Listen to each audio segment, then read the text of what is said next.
Welcome to Behavioral Grooves, the podcast where behavioral science meets application.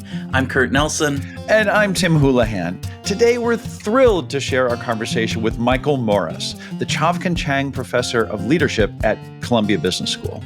And Michael is one of the world's leading experts on cultural psychology and organizational behavior.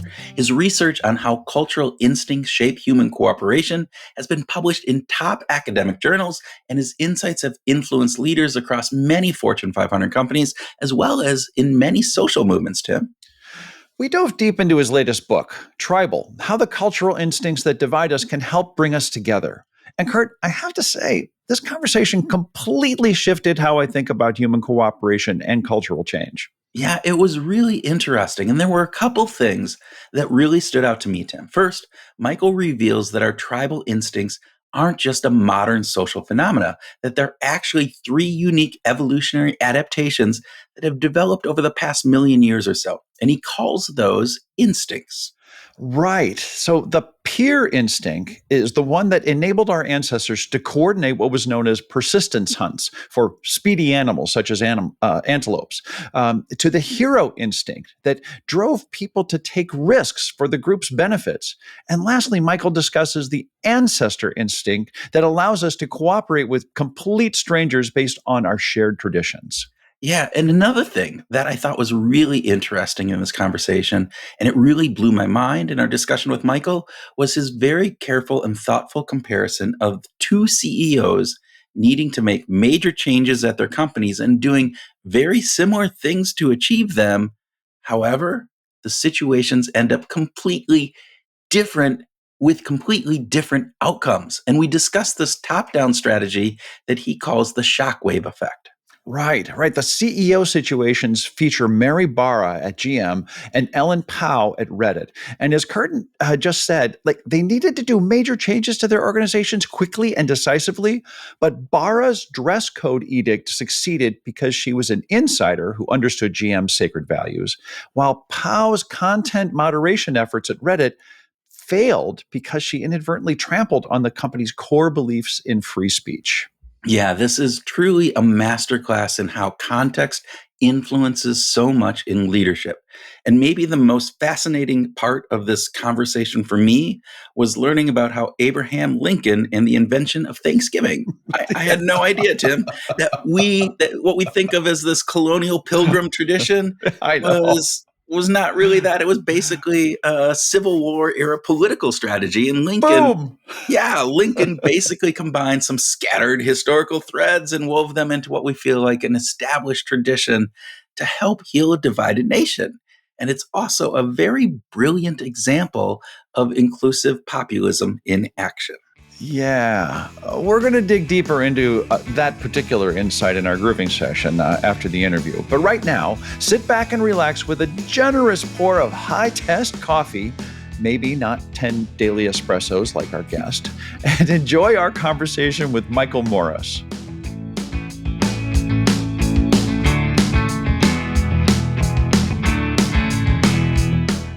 Michael Morris, welcome to Behavioral Grooves. Thanks for having me here. It's really a pleasure to have you here. And let's get started with a few light and easy questions like, would you prefer to ride a bicycle or a unicycle? Definitely a bicycle. Okay. Because of comfort? Are you not a unicycle rider, just to clarify? I'm a lifelong lover of bicycles. I used to race bicycles when I was young. I've done a lot of long distance cycle tourism, so I have a deep love of bicycles, and I've tried unicycles once or twice, but it seems more of a performative thing. It doesn't, I really like the efficiency of a bicycle, the way that it translates, human energy into movement. So I find it's interesting. The way that you just mentioned that it's a performative thing, I think that's very true. I mean, people who ride unicycles, it's not utilitarian. They're not seeing people riding to work on a unicycle. They're doing it in some sort of show or performance, and that's a really interesting take on that. All right, second question, Michael. Are you a coffee drinker or a tea drinker? Primarily coffee, and I drink large amounts of coffee. Um, I do drink tea also. I do drink tea also, and iced tea often, but I coffee is coffee is my primary. Quantify large amounts. Are you talking about gallons or pints or Well, I usually 4 drink cups a day, espresso, but 2 cups a day? Yeah. yeah, I drink. I usually drink espresso, but I drink doubles, and I drink probably 10 of those a day. wow? Ooh. So, and I don't have this kind of like, don't want to drink another cup of coffee because I won't be able to get to sleep issue. I can drink, 4 espressos after dinner and get to sleep just fine. So, So you don't have to cut it off at like 11 a.m. So you're not drinking 10 no, early in the no. I'm, morning. And I'm okay. always impressed with those people who have these fastidious rules, about, caffeine, because maybe my caffeine receptors are just so blown at this point that they need, but yeah. Boom. Yeah. Okay. All righty. Third speed round question. True or false? Tribes are rigid and homogenous groups of people with clearly identified leaders and clearly identified practices. Uh, Sometimes, but I mean, not, it's not definitional to tribes that they are rigid or that they have, one leader, or that they're sort of unchanging over time. I think if anything, the standard case with tribes is that they are evolving and that people belong to more than one of them, and Mm. that not everyone in the tribe is invested in all of the things that the tribe does. That we have sort of plural and partial identifications with communities. That's the normal human condition. Well, we're going to talk more Fantastic. about We that. will we will dig into that more as we go on. But I get the last speed round question, and this is: given today's divisive environment, is the best cure for divisive populism inclusive populism? Well, it's one cure, and it's a cure that's been used, at other times of crisis or even polycrisis, as we often hear today. I mean, uh, it's common to hear statements, op-eds that start, the American electorate has never been this deeply divided, and Yeah. that's written by somebody who has not studied history. The American electorate has been much more divided than right now. There was this thing called the Civil War, and 10 states seceded, and Abraham Lincoln was elected, with less than 40% of the popular vote. And so you think we have a legitimacy crisis today. I mean, that's a serious legitimacy crisis.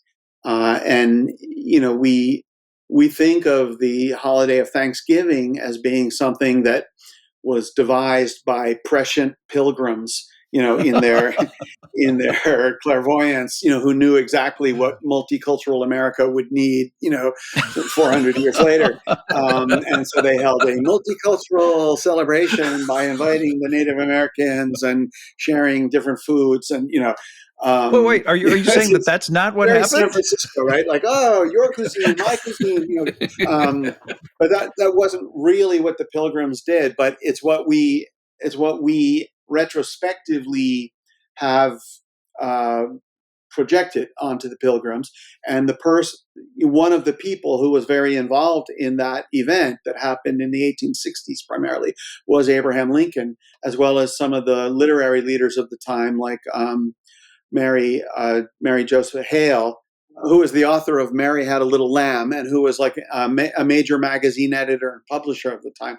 And she had this campaign to create a new national holiday that would be a Thanksgiving holiday in the autumn, that would be something that the whole country did in common, and brought people together, because the country had been growing apart, through the mid 1800s. And Abraham Lincoln responded to her overtures and made a proclamation where he referenced, the Puritan themes that the Pilgrims believed in, providentialism, that we've been given this wonderful country for a purpose, and we need to live up to that purpose. And he also referenced, that George Washington had held a one-time Thanksgiving, because Thanksgiving was a Puritan ritual, that you would, when something Yeah. good happened, you would hold a Thanksgiving. And George Washington held one after the War of Independence. And so Lincoln, by referencing, the early settlers, and by referencing Washington, what he did, 90 years before, he made it seem as though the Thanksgiving holiday was already an institution. It was already established. It was just something that he was formalizing, but that it had already been in place. And by doing it in that way, he gave it instant gravitas. It instantly we felt like when we celebrated Thanksgiving that we were reenacting the ways of our forefathers and the previous generations. And so we felt all the sense of meaning and reverence that comes when we are maintaining a tradition.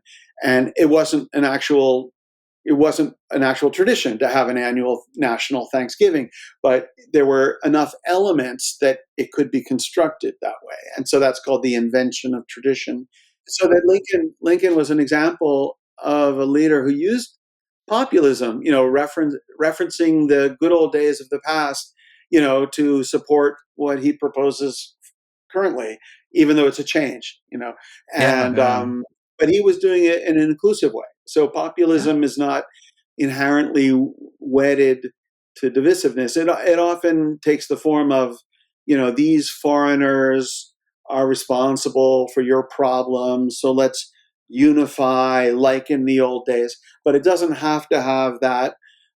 These foreigners are the problem element. That is, can be a part of populism, but doesn't have to be.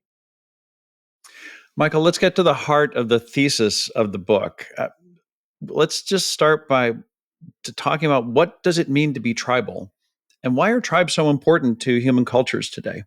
Well, what it means to be tribal is living in a community that is united by shared ideas.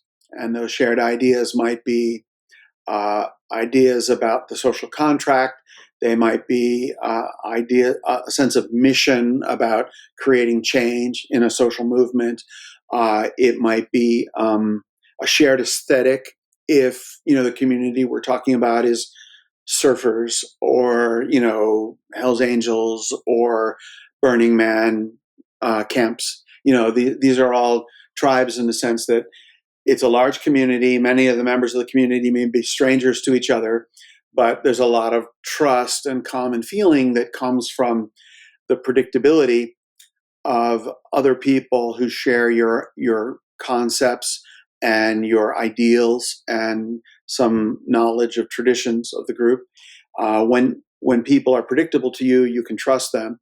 And living in tribes, our species, humans, we we can form larger communities and societies and organizations um, that bring great advantages. They bring great advantages in terms of surviving. And one of the big adaptations is that we have these adaptations for tribal living, and they enable us to live in communities of millions and even billions, Mm. whereas chimps can live in a community of 40 to 50, and then it becomes too large, and they can't trust beyond kith and kin. It either Mm. has to be your relative or somebody that you've had bonding with, mutual grooming or other kinds of bonding. And there's no like shared knowledge frameworks in a chimpanzee community that gives them a sense of trust for fellow members of the community in the way that we have.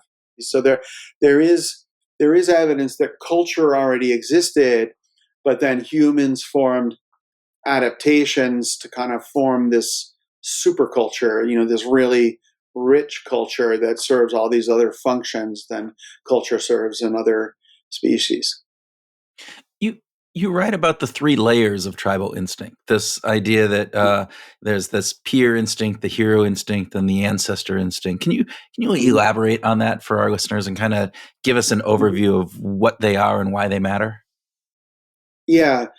So, in the field of evolutionary anthropology and in the, some fields of psychology like comparative psychology and cultural psychology, there's been a sort of convergence in understanding that there are adaptations, innate systems in our psychology that enable us to be culture sharers and culture users.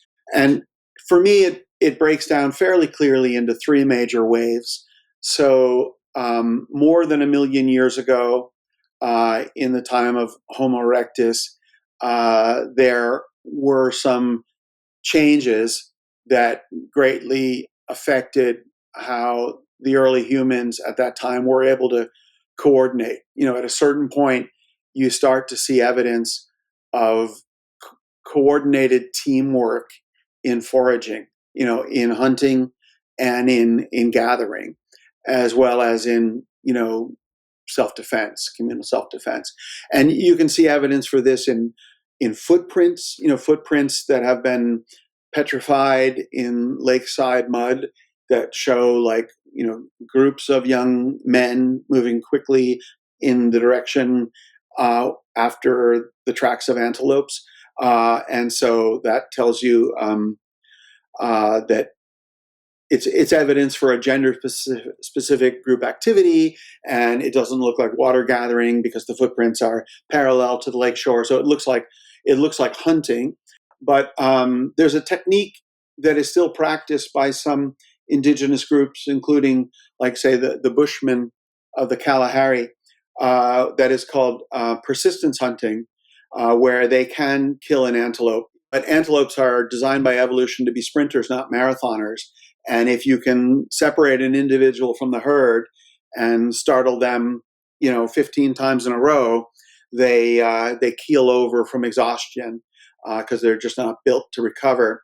And then you can kill them with a rock, because it doesn't do any good to chase different antelopes around all day. Yeah, You have to have a common plan. you got to focus, And right? so Yeah, and so, there's increasing evidence now from footprints and from other things that that's something that started to happen. But moving to be able to consistently hunt antelope, enabled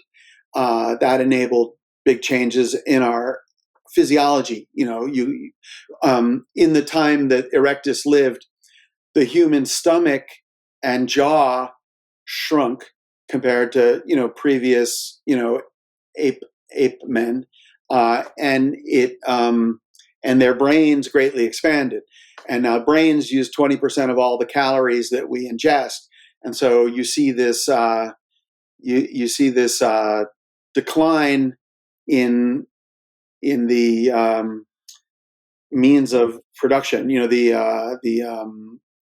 Like the fuel system for Yeah, what's you see, providing the energy. yeah, like if the jaws are shrinking and the stomach is shrinking, well, how are they getting all the calories that they need for the brain? And the answer is that they were hunting and they were also cooking. Which is yeah, another coordinated activity that you need several people working with a common agenda to roast the antelope. And what I argue is that reflects an adaptation for coordinating that I call the peer instinct. Some anthropologists call it, conformist learning or averaging. It's the idea of you look around at what other people in your group are doing, and then you just kind of internalize those behaviors or the beliefs that they imply. If nobody else is eating the brown berries, okay, I don't eat the brown berries. And so it's it's a way of spreading adaptive knowledge that some people in the group have learned, to the whole group. And And this is deeply embedded into our DNA at this point, where we are it's the in the evolutionary foundation. story. Yeah. Yeah, it's the foundation of culture. In chimpanzee groups, these elements of culture, like breaking nuts with a rock, it may be characteristic of a group, but maybe only 30% of the group actually does it because Mm, they're just not that good at learning from what their neighbors are doing. We say monkeys see, monkeys do, but they're just not nearly as aware of what their peers are doing as Right. humans are. We are the real copycats. We are the real imitators, and we have this kind of social radar that gives us a representation of, in this situation, my group does X. We sort of carry our peers inside us in these in-group norms that we learn implicitly. And that means that I think of us as a much less lonely species. And yeah. so much of human creativity and human accomplishment is from coordinated activity, from being on the same page with other people, and you start an idea and then I add to it, and that comes from the peer instinct, from the fact that we're kind of tapping into what other people are thinking, what other people are doing, and using that as a means to coordinate. So, what about the hero instinct and the ancestor instinct then? How are those elements kind of Mhm. parlaying into this aspect? Yeah, ultimately they all work as a system, but about a half a million years ago in the archaeological record, you see a bunch of new behaviors that weren't there before. You see the hunting of really large game, not just an antelope, but like a woolly mammoth or a rhinoceros, and the elephants and rhinoceros of that time were twice the size of today's. They call it megafauna. They were, for some reason, just much bigger. And um, and and to me, those all point to something in common, which is that uh, when you hunt a large animal like that, somebody, it's not just enough to be on the team and engage in teamwork. Somebody's got to take one for the team. Get right in take a personal risk for the good of the group. If everybody hangs back, like like a strictly rational creature would, then everybody is vulnerable because the beast can charge. But if somebody is willing to risk their life, then usually the beast is stunned and it's safe for everybody else to rush in. And it so this reputation game that humans play of trying to be valorous, or be someone who invents something new that pays off for the group. It enables you to have more children and your children to have more children and to have the resources to survive. So that is a new side of our psychology, not just being normal, which was the peer instinct, but being normative, wanting to be exemplary, wanting to be prestigious and to have status in the group. It involves some cognitive abilities like being able to learn what the group values. And one way we do that is by looking who has status. They must be doing something right. And emulating the people with status is a big part of our psychology. It can lead to superstitious learning. It can lead to lots of silly behaviors like eating the same cereal that LeBron James eats, or buying State Farm insurance because LeBron James says that you should. Um, but it can also lead to a lot of smart decisions, and decisions that wouldn't you couldn't make any other way. So the hero instinct, we may deride it as status seeking or as hero worship, but it is a big part of our psychology, and it was something new half a million years ago, and it enabled new social breakthroughs. It allowed for living in larger groups, and it allowed for higher levels of collective action because people weren't afraid to be. They weren't afraid of free riders because they understood there was an advantage to being the one who was giving. Right. Um, and then the ancestor instinct is the newest one. It's something that he came about in the last 100,000 years, and people debate about when. Was it 50,000 years ago in Europe, as many people thought, or was it 100,000 years ago in Africa, as some evidence suggests? But the Homo sapiens, came from Africa to Europe in the last 100,000 years, and it seems that we out survived them in one way or another, even though, you know, when their skeletons were first discovered, they were portrayed as these, uh, you know, brutes, as these knuckle dragging, half simian creatures. They had bigger brains than you and I have today, and they were stronger than we are today.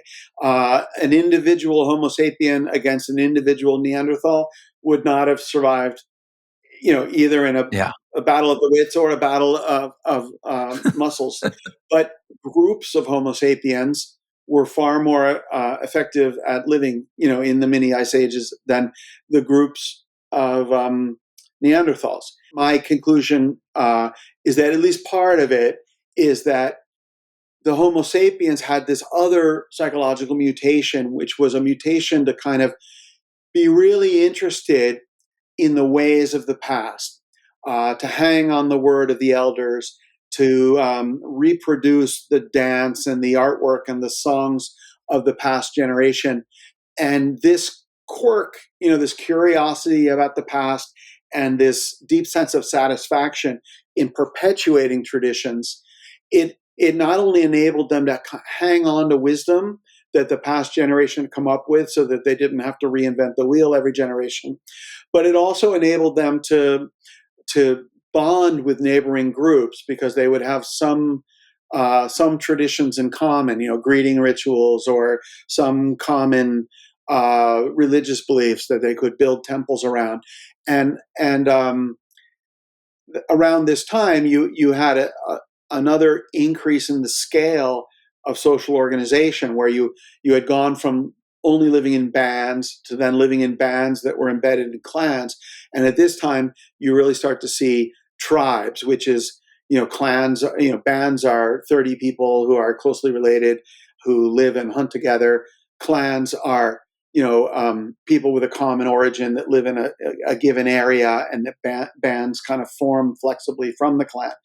And then tribes are much larger groups of people that are only united by the fact that they have some common legacy of ideas, so they have some common elements of language or some common elements of tool building, and then they can share trade the materials used in those tools, or some common religious beliefs that provide the occasion for, a common ceremony or building a temple together. And this was what enabled this greater expanse of the circle of trust, so that you had trading, groups that were hundreds of kilometers apart were trading. You find Yeah. seashells hundreds of miles from the ocean. So it seems to explain why Homo sapiens were able to outsurvive Neanderthals, even though Neanderthals had been adapted to Europe, for 100,000 years before, and Homo sapiens were newcomers. Yeah.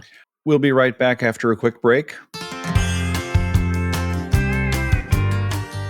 Hey Groovers, we want to take a moment away from our conversation to thank you for listening to Behavioral Grooves. If you enjoy the conversations we're having and want to help us keep the groove going, here are a few simple ways that you can support the show. First off, subscribing to our Substack is a great way to stay connected with us between episodes. The weekly newsletter provides you with cool insights that are beyond the episodes, and they get delivered straight to your inbox. And if you haven't already, leaving a review or a rating of the podcast on a platform like Apple or Spotify or YouTube helps other curious minds discover us. And there's two great things about that. One, it gives us a boost, and two, it costs nothing. And it only takes a second, but it makes a huge difference for us. Plus, we love hearing from you, so don't be shy. Leave us a review or give us a quick thumbs up. We're coming up on 500 episodes, and we're doing this because we love the conversations we have with our guests. Yeah, we also want to do it because we love bringing you insightful, behavior-changing content every week, and we hope that some of those insights will help you find your groove. We're speaking with Michael Morris about his latest book, Tribal, and how the cultural instincts that divide us can actually help bring us together. And Michael, we want to talk more about the practical implications about the book. It's easy to intuit that major cultural changes can happen. Really, they come about by powerful CEOs at the top, right? And we want to talk more about some examples of top-down changes that worked and didn't work. But before we get to that, Can you speak about the successes of bottom-up grassroots approaches? One of the general themes of the book is that culture is dynamic, and that the culture of every community is a dynamic force, and that we as leaders and activists and teachers and coaches and managers, we can harness culture by understanding the dynamics. And one of the dynamics is sort of a short-term dynamic, what I call triggering, and I've already mentioned a couple times. And that is the idea that we all contain many internalized cultures, and so they can't all be active in the front of our brain at once. And the way that we're wired is that when we're in an immediate environment, a social setting where there are physical cues, perceptual cues to one of the cultures that we're identified with, that springs to the fore of our brain, and it guides our interpretations and it guides our actions. And that helps us behave in a way that meshes with and is appreciated by and is, con- congruent with traditions, to the people around us at any given point in time. So it helps us fit in, it helps us be appreciated. And in the book, I structure the book around these three instincts: the peer instinct, the hero instinct, and the ancestor instinct. And then I talk about, well, what are the triggers that are particularly potent for peer codes related to the peer instinct, for hero codes, and for ancestor codes. And there are different triggers, and those three triggers. There's a lot of information, but it's a behavioral science group, so That's okay. I'll This is Yeah, argue a good. little, yeah, yeah. more than I would otherwise. But I argue that the primary triggers for the peer codes are the other people around, the audience, Right. and we see that in when we talk about code switching with politicians, right? Like Yeah. a politician like Barack Obama, when he gets in front of a, a, a black church congregation in Selma, Alabama, he lapses into a different dialect, that he has learned at different times of his life from communities that he's been a part of, than when he's in front of a group of white farmers in Kansas who remind him of his grandfather. It's spontaneous code switching. A lot of my academic research has been about that, showing that cultural code switching happens not just in the way we speak, but also in the biases of our interpretation. So we engage in different kinds of sense making when we are reminded of our identities as professors, or our identities as parents, or in the case of a bicultural person, our Western identity or our Eastern identity. Now, there's a longer term dynamic, which is that the ideals in a group also evolve, and the key to understanding how these different layers of culture evolve is what I call tribal signals. And tribal signals are forms of social information that each of these instincts is sensitive to. It's changed to the kind of central elements of a culture.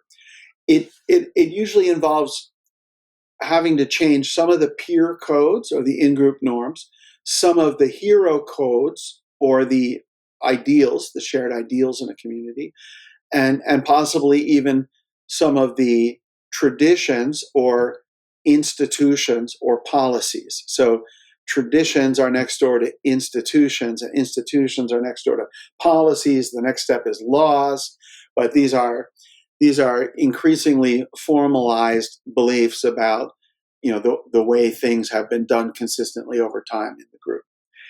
And it's kind of a truism in the political change literature and in the organizational change literature that 70% of change initiatives fail. Um, and they fail because there's a lot of inertia, and not everybody buys into the change. But there's also something that we call active resistance to the Yeah. change, and that is that people who've gotten to the middle of a corporation, they've gotten there by being good at the the status quo, being good at Yeah. the way things are currently. And when an outsider CEO comes in with some new ideas about how things are done elsewhere and how they could be done differently, most middle managers, they just try to wait it out. They may say yes, but then they don't do it. They change the label of something, but they keep doing it the same way, while Yep. at the same time spreading gossip about what a joke the new CEO is, what a bozo, doesn't really understand, out of touch, blah blah blah blah blah. And so it's hard to create deep change in a community because you're changing all you have to change all three of these levels at once. And there are some successful change initiatives, and they usually come about through some sort of organized campaign that is thinking clearly about making changes to these three layers at different points in time, as opposed to trying to do it all at once. When people try to rush a change initiative, it ends up being a set of chaotic mixed signals, and it almost always fails. Or it creates change, but not the one desired. Now, not every bottom up movement succeeds. Occupy Wall Street is an example. It was extremely successful in terms of peer codes, right? It was in something like 250 cities, worldwide, and they had very strict norms that were based in anarchist theory about not using megaphones and not having any leaders and not.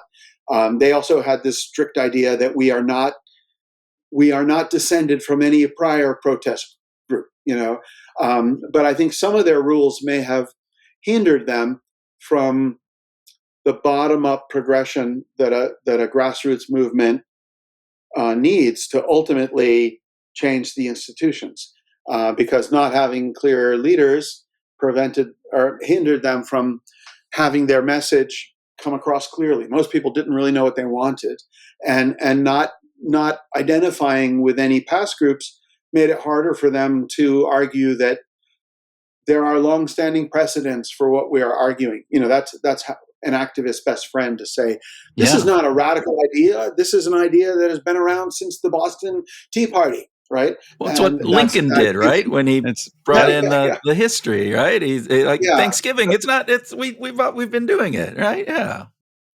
Every bottom-up movements do gain advice and they gain resources from you know from those in power, and that doesn't mean that they're fraudulent. If they do become organic, they take on a life of their own, then we shouldn't dismiss them just because they had help, because almost every organization has help. okay, so that's the bottom up approach. Tell us about the top down approach, and in particular, the shockwave strategy. In one case at GM, you noted that it worked great, but at Reddit, the shockwave was a big failure. Can you tell us about the shockwave? It's often associated with my colleague at Columbia, Jeffrey Sachs, who advised a lot of governments, in the late '90s, who were trying to, who were dealing with stagflation and, sort of non-functioning command economies. To He basically had this belief that an economy is like a heart patient that has lost its heart rhythm. Um, Giving it a small shock gradually over time will not help it at all. But if you give it a massive shock all at once, it resets the equilibrium, and then the heart can start to beat at a normal pace again. CEOs talk about sending a shockwave through the organization, and it's like Yep. doing something rash, doing something that's like sudden and that affects everybody, and then it just causes people to question lots of other things. And so that can be effective, but it seems to require certain things to be in place. And now, these two examples you brought up are, I think, reflective of the same dynamic. So, the first one, Mary Barra at GM, she is a lifelong GMer. She's someone who came from like two generations of GM workers in Detroit. She went to GM University. I don't know if it still exists, but it did exist. Probably has a new name for her undergraduate. She started working there at age 18, like inspecting Yep. fenders at a Pontiac plant or something like that. She Right. was, dyed in the wool GM person, and then had a career there where she worked in different departments as an engineer and in human resources and in maybe finance, a few things. And she knew the problems of GM as well as anyone. And she went into the C-suite right around the time that they were facing bankruptcy and reorganization. And this was a time of shame because GM had been the largest corporation for most of the 20th century. It made the Right. most cars of any company. There was tremendous pride in its scale, and that was the problem. That they were more concerned with the number of cars being made than profitability, and they were not. They were There was all this bureaucracy that came from the size that made decisions really slow. They weren't nimble. They couldn't keep up with competitors. And so she first was the head of human resources, and there were huge HR issues, on the table or on the horizon at least. There was going when you have a reorganization that often involves changes in the pension plan. It involves layoffs. And so what did she decide to do first? What she decided to do first was not anything immediately necessary as a function of the situation they were in. GM had this dress code, which was a booklet that had grown over time by accretion. It had become like 20 pages long. Most of it was like incredibly outdated, and a lot of it was about how women should dress, but it was like obviously written by men. And it everyone at GM kind of you had to give it to every new employee, and people had to follow the rules, but it made no sense, and everybody just treated it with a shrug. And so, what she decided to be her first act was she publicly ripped up the dress code, this booklet that everybody knew, everybody had a copy of on their desk, and she replaced it with a new dress code: dress appropriately. And the middle managers panicked. They're like, when are you going to issue another memo saying what appropriately means?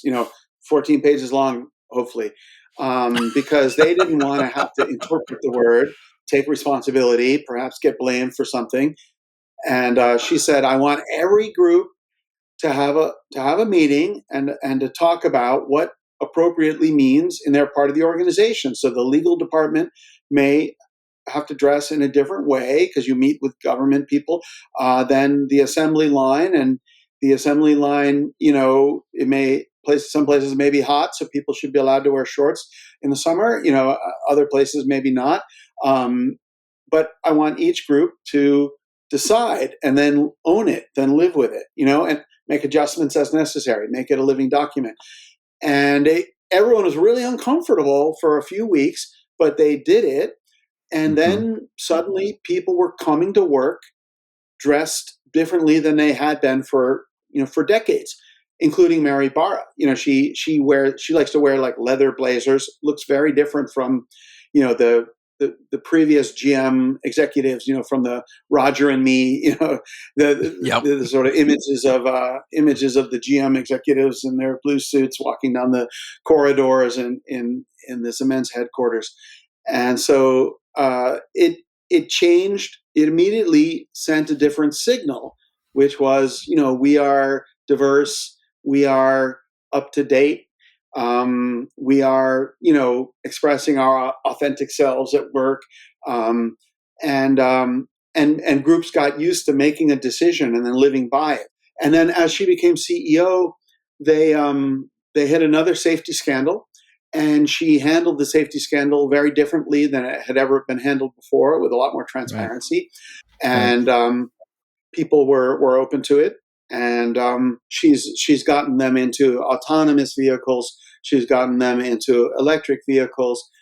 She's spun off lots of non-profitable divisions overseas that were selling lots of cars but weren't really contributing to innovation or profits. So she's been able to create really radical change in an organization that is usually the stock example of a inertial organization. And I would say she did it through successful top-down change, where she changed a Right. tradition, and that created a sense of disruption, but in a way that caused people to slightly rethink their identities, slightly rethink their values. Now, the very same year, in Silicon Valley, which is a place that you think of as being open to change, right? An organization called Reddit, which at the time was something like the sixth most visited site on the internet. It's right, and there's an unfiltered quality that gives Reddit a freshness and authenticity that you don't see on even other bulletin board sites. There's also problems that come with that lack of editing. And in Yep. 2014, you had two big ones. You had the leak of celebrity nudes happened, some of whom were underage, on Reddit. And then you had Gamergate happening largely on Reddit, which was this attack on female coders in the gaming industry. And so both of those things were, really pernicious, illegal, problematic. And so Reddit decided, okay, we need an adult in the room. We need a new CEO. So let's hire someone with relevant expertise. So they hired Ellen Pao, who was a prominent attorney in Silicon Valley and someone who had worked for the most prestigious venture capital firm. And the first thing she did was something about revenge porn. She said, like, okay, California is about to pass this revenge porn law. Let's be proactive and shut down these Reddit threads that are mostly revenge porn, because they are going to be illegal, and they are, there's a reason for it. And the community accepted that. And so she thought, okay, good. My approach is accepted. I And then gotta win. she I gotta win. Yeah. and then she thought more, and she said, okay, well, what other threads are kind of more are objectionable and have more problems than merits? And there were many of them. And so she went through them, and she said, okay, there's these 13 or so Reddits or threads, some of which had hundreds of thousands of members, um, are going to be eliminated. They're going to be just erased because they contain, abuse towards individuals, not just ideas about concepts. And they are, they look like harassment to me.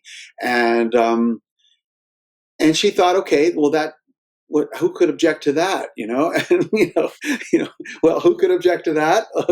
Yeah. Approximately 10 Hundreds of million thousands of Well, yeah, people. lots of Yeah. people did. Yep. Yeah.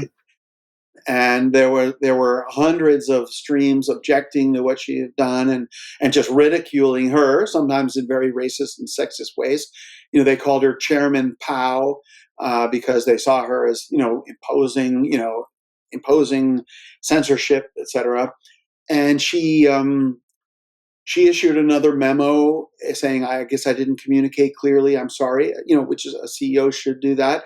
But that memo just got downvoted immediately. And the parodies of her got upvoted to the front page. And within a few days, there was a change.com petition with millions of signatures saying that she needed to step down. And so there was no choice. She had to step down. And so in some ways, what she did as top-down change might seem less objectionable, or at least more justified, than what Mary Barra did. But Mary Barra was an insider, and she knew how to make a top-down change that would be shocking, but wouldn't trample on core values. She was changing the thing that was already collectively regarded as kind of dumb. It's a dumb thing that we do. Every community has things like that. And Ellen Pao, as an outsider, didn't have that insider sensibility to know the difference between the first thing she did and the second thing she did. So I thought it was an interesting juxtaposition. I'm sorry that that answer took a half an hour, but But it touched on a number of different pieces, right? it And it did. kind of It did. goes into Yeah. this whole Yeah. aspect of the way that we approach something is is there's all these dependencies, and because of the cultural background, the cultural history of having that insider knowledge, of being an outsider, of bringing in this grassroots up versus top down component, of creating a shock wave that's big enough that is going to, like, disrupt everything, but not too much that it disrupts so much that we can't do. There's all of those components that come in, which makes this really tricky, and not oh, here's this worked here because of A, and this didn't work here because of B. There's multitudes of facets that come into this, and I think that's really the fascinating piece of all of this. And I hate to say it, I was on a earlier call today with a client, and who was asking me some questions, and I go, I'm going to give you the consultant, or the researcher answer. It depends. There's a, Mm. what you're asking for isn't a yes or no answer. There's a whole bunch of gray in there. And what I'm hearing you say is there's a whole bunch of gray in a lot of these concepts, but there's some key aspects that you can look at from this tribal and cultural perspective. Yeah, I think where we add value is not by giving an equation. It's always it depends on X, but we have to have a good X, right? We have to have some, and I think that what does top down change depend on? Well, don't change the sacred values of the community. Yep. Only do it if you're a leader who has legitimacy. Legitimacy is another tricky concept, but it can be broken down. There are bases of legitimacy that are pretty well understood. And if you do have to change something that involves core values, and same-sex marriage was an example of that, well then do it bottom up and expect that it will take a decade or two. Yeah. It's not going to happen Right. overnight. Right. Yeah. Yeah. We like to, first of all, this has been a fantastic conversation. Absolutely loving all this. Glad you've spent every moment on all of this. We like to end our conversations by asking about music. And we didn't really set you up for this here, Michael, but we like Okay. to just have did you listen to any music while you were writing the book? Listen, I was writing the book for a long time, so I listened to a lot of music. While you're Yeah. actually at the keyboard, is it the kind of thing that, like, when you're working, do you like to listen to music, or do you prefer? Are you more of a silencer? I like to listen to music. I do find that lyrics can be tricky when you're writing. So Yeah. I often, when I'm composing, I often, listen to instrumental music of different kinds. Um, so one band that I listened to quite a bit during the final stages of this book is Krung Bin, because I listened to it quite a bit. I listened to Krung Bin a large fraction of the time. It's great stuff. It's really great stuff. So yeah, Yeah, yeah. But I listen to jazz when I write, and I listen to classical music when I write. Um, yeah, and that so, is super cool. If yeah. you ended up on a desert island and you could only bring one artist with you, you, you say you get their whole catalog, would it? I won't put a word in your mouth, but who would you bring with you? Well, that's tricky. Artists have different artists. What I'm already thinking, like, as sort of utilitarian. Which artist has enough albums and enough different Yeah, Yeah, go whose to a big catalog is large catalog. enough and varied enough yeah. that you're So going to be able So, to. Yeah, the Rolling Stones. But I mean, Dylan is. I recently I bought a house in the mountains, and it's right near where Bob Dylan used to live. And I went out to and right near Big Pink, where the band recorded its in famous album. Woodstock. Huh? Yeah, Yeah. Yeah. And so I was up there for Memorial Day, and there were all these old guys, like in their 80s, selling their vinyl, and so I had just bought a turntable. So I was sort of like, okay, what should my first vinyl purchase? Because I haven't been listening to vinyl in a long time, and I purchased a whole lot of Dylan because I thought, okay, well these are, these are from people who hung out with Yeah. Dylan, lived with Dylan in the old days. But Dylan can be a little monotonous. Dylan doesn't have that many different moods, whereas the Rolling Stones have many different eras with Yeah. slightly different music. So it might be the Stones. From the early mid 60s into the 70s, where Oh, very different sound of, Yeah. yeah. Mean Streets versus, some of the others. Tattoo And You. Yeah. They yeah. dramatically Yeah, I like different Emotional sounds. Yeah. Rescue. I mean, Yeah. people think it's corny. People critiqued it at the time, but it's got a couple good songs on it. Yeah. Those are like when I'm at a jukebox, I often end up going to the Stones. So yeah, the Stones might get the nod if it was just one group. I think that would be a good call, as a matter You of have a big fact. enough catalog, as you said, varied enough, and hey, there's some upbeat stuff there. So when you're, alone for a year, you need that, but you also got that, you know, the downbeat stuff too that you can go, Yeah. okay, Yeah. Mhm. I just need to have a little bit of, sorrow or whatever time here to deal Yeah, with it. I So mean, yeah, I love Lana Del Rey too, but it's kind of a Mm. very common theme or common mode, yeah, whereas Yeah. the Stones have yeah. gone Not between enough a different. variety. Yeah. Yeah, Michael Morris, thank you so much for being a guest on Behavioral Grooves today. We have thoroughly enjoyed the conversation. Really appreciate it. I've enjoyed it too, and sorry for some long-winded answers to questions. They're gonna be good. So, I mean, again, you cover a lot of different topics. So we're very thankful for you. Thank you. All right, thanks a lot for having me.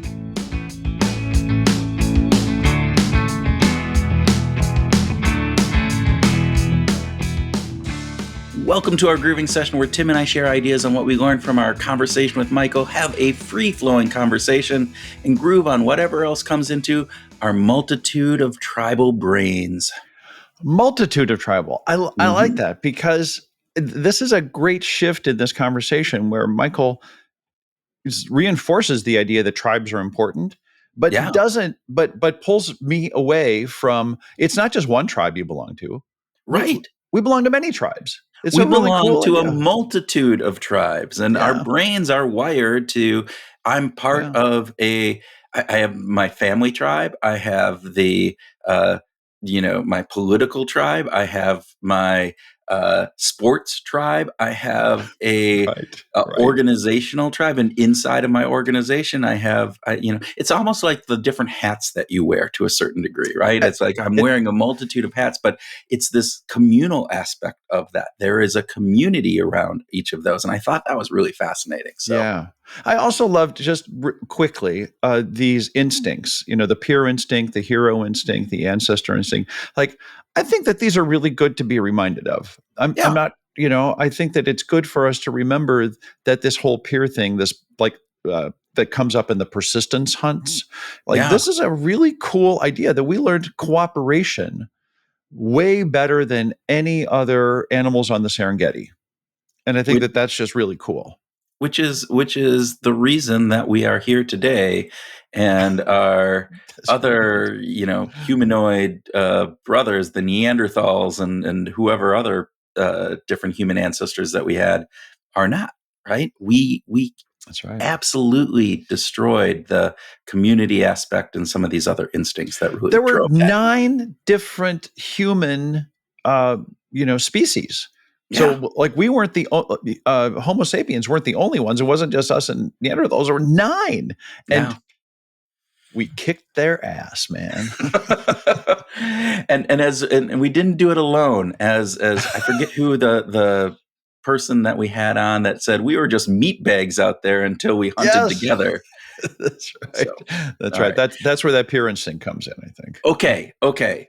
So instincts were fantastic, but I think for our grooving, let's take a deep dive, if you're okay with this, on this idea of when it's important to make a change in an organization, a big change. And even if we think about this from a team perspective, do we do that with the current people that are in there, or do we bring somebody in from the outside, right? Yeah. That was a really fascinating conversation in the differences between the GM and Reddit. It's a great contrast, and I thought that Michael did a great job of representing it. It's Michael framed it as like these are board decisions. This is the board of directors kind of level. But you could also think about it if you are in an organization and you're a leader, really of even just a team, just 5 people that report to you, you might be thinking, I need to make these kinds of changes. Is it better for me to make them? And how am I going to make them? Compared to, would it be better for somebody else to make those? And Yeah. would it be better going somewhere else to make more radical changes? I think so. I just want to set that up as there's different ways of thinking about this. Doesn't just have to be from the board of directors.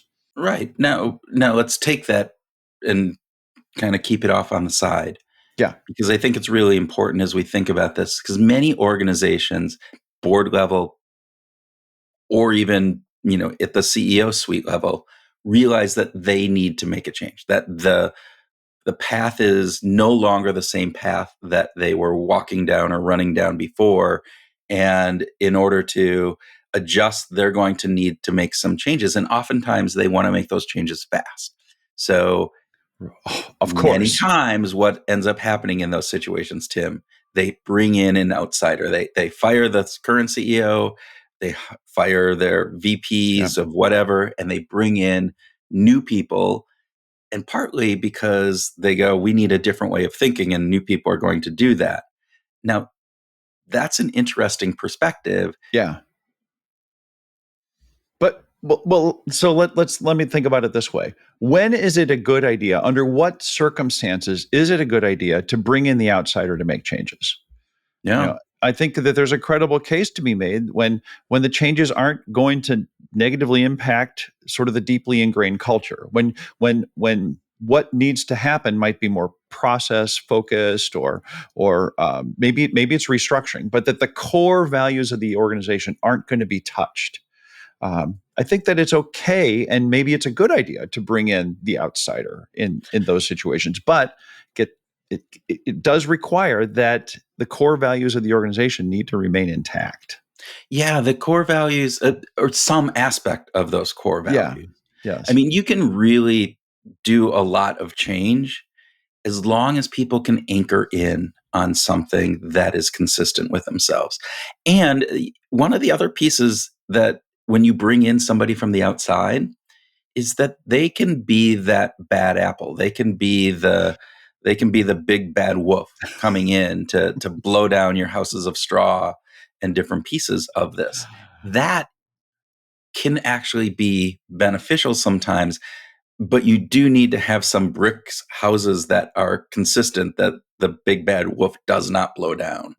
Way So, to play the metaphor out all the way. Nice job. I like that. so all right, metaphors aside, when do you make changes from the inside? Again, looking at the examples that Michael brought up, Yeah. what were the factors in your mind, Tim, that really are important when wanting to make that change from the inside? Because sometimes that's hard. It is. It really is hard, but the situation I think demands that not only are these core values going to remain the same, but that you want to keep the fundamental brand and cultural pillars of the organization intact. So it's not a major restructuring, it's not a major process changes, it's not brand changing. All of those things are going to basically stay in place. I think back specifically to like the rhythms of the organizations are always changing, right? Mm, We've done enough work with corporations where we've seen that culture is a shifting thing. It's constantly moving.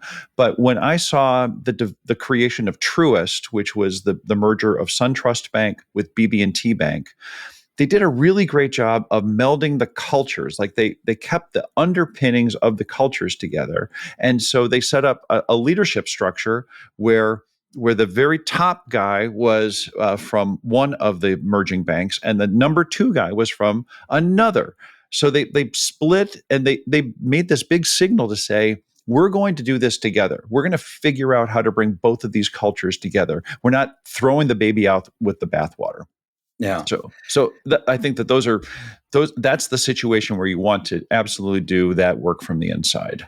It's interesting because I've been in organizations that have been going through mergers or acquisitions, Yeah. and there is a difference in what you were saying, right? It was we Yeah, need not to everybody does it right. we need to adapt the acquiring, excuse me, cultural norms. Yeah. So what ended up happening in that situation is that over the course of a year, you lost a significant number of those individuals who had been brought over from the acquired company. What do you They think the just attrition rate was on that merger? And it hasn't been quite a year yet, has it? It's been over a year. Oh, over a year. Okay. Yeah, it's been going on year and a half, 2 years almost. They So lose by the 50%? time this episode is out, it'll be over 2 years. Um, Did they lose 50% of the acquired if not employees? more. Maybe more than 50%. Yeah, Yeah. and the interesting piece on this is they acquired, and that's within one division. There are a multitude of divisions, Mm-hmm. obviously, that's Yeah. happened, and so I don't have information on those other divisions that might have been differently. But the idea that even small things like changing the start time of meetings, to the old company had it where it started 5 minutes after the hour to give you a 5 minute break to kind of do what you needed to do when you're Yeah. stuck in meetings day, hour after hour after hour. It was it was hard to implement that. They thought this would be an easy cultural change implementation going in. It's not maybe at that core cultural piece, but it reflected some of those Yeah. ideals of we need to really pay attention and respect the time of our employees, that we need to give them that downtime in order for them to come prepared and not be flustered one meeting to another. So the 5 minutes itself is not that big of a deal. It is But more of the reflection of the values that the organization had, right. and it tried to get implemented, and then it got outweighed by the acquiring companies, kind of just their forward momentum that didn't move. It sounds like the difference that Mike Norton talked to us about, the difference between a ritual and a habit, or a ritual and a routine. It wasn't just a routine that the organization started their meetings 5 minutes after the hour. It was a ritual. Like, this was important. It had meaning for them. Yeah, I wouldn't construe too much into that it was a ritual for everybody, but I think it implied the intent of leadership. And so Yeah. there was going back to Michael Norton, it was the intent of bringing up that cup of coffee to my spouse in bed. And maybe it didn't mean as much to the person who was receiving that, but they understood there was something behind it, Yeah. right? Yeah. So I Yeah. think that was an important piece. It's interesting because when we think about how, as we talk about this, like understanding those cultural norms in a change initiative from a leader perspective, and the difference between uh, how GM and what was And her name? Reddit. Yeah, Oh, Mary Barra at GM. Mary Barra did it, is really fascinating because you have to make a change. And the change means that some of these cultural norms are going to be different, but it's coming from a place of understanding, and it's coming from a place of being there. So the other piece of that, Tim, then is, all right, understanding those cultural, and Mary Barra was an insider, right? So that worked. Yeah. And that is an interesting piece of this whole component. Like who the messenger is and where they come from and how much trust they have. Yeah. Yeah. Well, because Mary was a trusted messenger. She was someone that the culture already sort of believed in. She's the one that destroyed the 20-page, how to dress manual to dress appropriately. You and I worked at a company that in the early 2000s decided to adopt a rule in the summer: wear whatever you want. Yeah.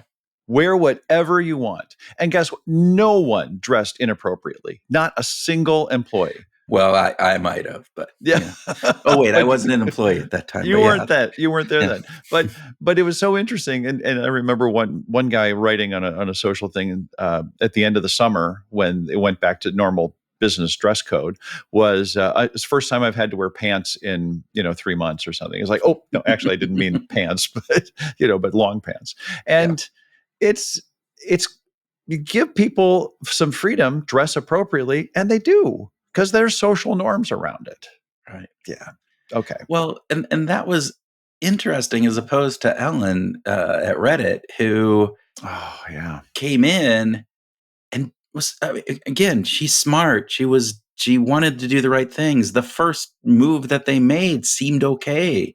It Hmm. was all came crashing down when you crossed the line, right? It was the idea of going too far in this, which if you had been a Mary, you would have realized that might be crossing Right. this Right. line in the sand that we can't cross. We can push Yeah. up to that, but we can't go over that line. And that's where I Yeah. think not having that insider knowledge around what is really culturally relevant and a dynamic part of our internal core. And this is to say, Tim, that not every internal manager, CEO, director even understands that, right? There's an Right. element of self-awareness that needs to come with this, Yep. that even if you have been with the company for 10, 15, 20 years,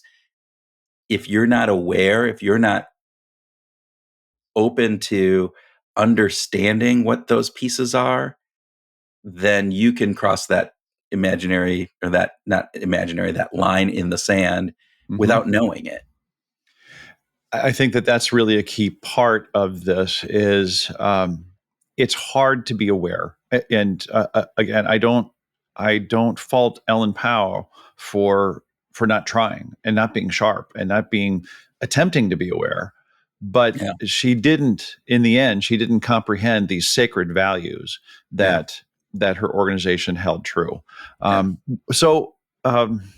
Pro tips on this? What should we be thinking about for organizations that want to make change, right? Because as you said, every organization needs to change. Yeah, I think for me, I think the leaders must be able to distinguish between core sacred values Mm, and those surface practices or maybe even values that aren't at that core.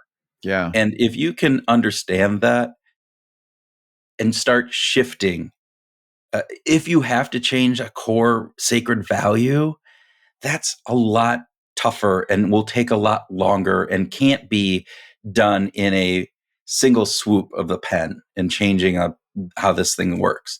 That right. needs a long term change. Those others can be. You can just run and do those to a certain degree. Again, you need to communicate effectively. You need to make sure you have trust to be able to do it. But Yep. there are lots of those types of surface elements that you can make a change from. Yeah. How about you? For me, a big lesson of this is it's not just assessing what needs to be changed, but it's also about who needs to lead it. Yeah. Because organizations rely on the messenger effect in a very large way to understand sort of the value of this of particular communication or changes. So, an organization that really gets who should do it to sort of be the right messenger for it is going to be in a better position than organizations that are only thinking about what needs to change and we don't care who does it. I think one other really important piece for me that I took from this is involve employees in defining those new norms. I mean, Yeah. Mary Yeah. Barra did that when she did the dress code. And even though she'd been an Right. insider, she could have just came in and done it by edict. But instead, she involved the people. Create Yeah. those opportunities to have employees participate in the cultural transformation. And Let them do that. something that you and I have seen time and time again in organizations that are trying to change is there's always this push that we have to get it done faster. Faster is better. And when it comes to organizational change and cultural change, faster is not better. It really is better to take your time. This is like turning a cruise ship, not a speedboat. Yeah. Big organizations need time to change and adapt to that change. All right. So I know we talked about who leads the change and how that works.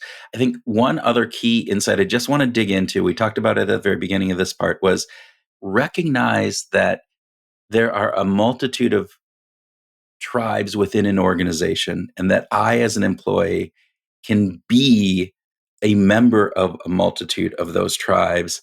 And it is not static, it is constantly evolving. And so my identity is with maybe my team, the larger Right. organization, my function, if I'm an accountant or if I'm a salesperson or whoever that is, with a subset of a brand that we're working on.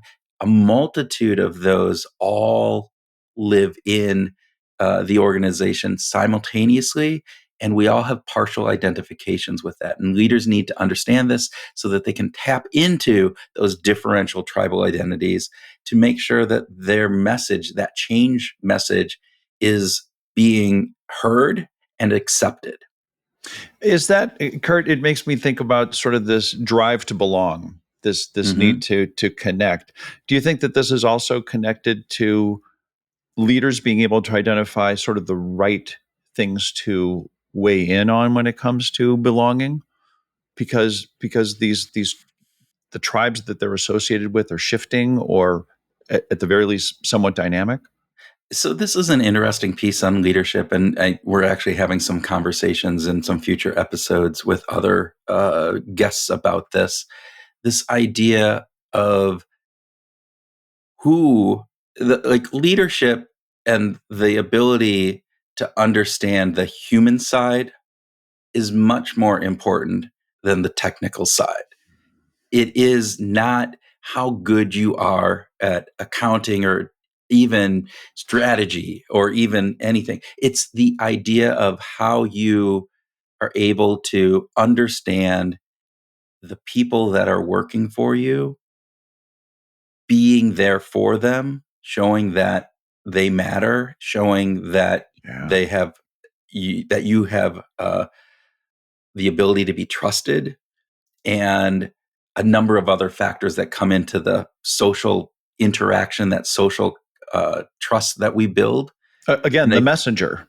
the Yeah. messenger, Yeah. but it's about the messenger being able to show that they care, that they have the best interests of the organization, but the employees as well in their mind. And with that, those are the leaders that do really well. So you're talking about belonging. And I think the belonging part is really key in understanding, yes, they need to have that soft skill of being able to discern which groups are people feeling affinity for, and how do we work within that. Yeah. Yeah. Anything else that you want to say I, about I group think that identities? wraps this up, Tim. And Okay. again, if you are an organizational leader who is listening to this episode and thinking about shaking things up where you work, well, maybe you need to think about who should be the person who is shaking those things up, right? And then understand and really focus in on trying to identify what is it that your team holds sacred? What are the Yeah. sacred values that your team has? Where is that line in the sand? And make sure that you can push up to that, but don't try to bust through that in a very quick and fast manner. If you need help, if you're working in an organization where you feel like you need help in making changes, give us a call, drop us a line, slide into our DM. Give us an opportunity to have a conversation with you, because we might have some experience that could be helpful to you.